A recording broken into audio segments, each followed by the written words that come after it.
Welcome back, football aficionados. Today, we delve into the tactical battlefield. Can PSG outmaneuver Arsenal in a Champions League showdown? Let's dissect the strategy step by step. Luis Enrique uses a 4-3-3 formation. Key players: Kvaratskhelia, Kvaratskhelia. Left wing, dynamic dribbler, recent addition, Ousmane Dembele. Right wing, in scintillating form, back-to-back hat-tricks. Gonzalo Ramos, striker, central pivot, clinical finisher, Warren Zaïre-Emery.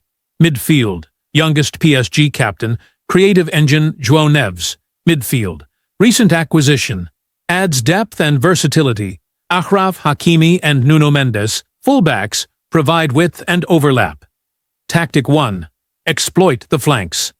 Arsenal's fullbacks, Zinchenko and White, often advance, leaving spaces behind. Utilize Kvaratskhelia and Dembele to attack these vacated areas, stretching their defense. Tactic 2. Overload midfield. Deploy Zaïre-Emery and Neves to dominate central areas, disrupting Arsenal's rhythm and limiting Odegaard's influence. Tactic 3. Quick transitions. Upon regaining possession, transition swiftly. Dembele's pace and Kvaratskelia's creativity can catch Arsenal off guard during their offensive transitions. Tactic 4. Set-piece precision. Capitalize on set pieces. With Marquinhos and Ramos's aerial prowess, targeted deliveries can be decisive.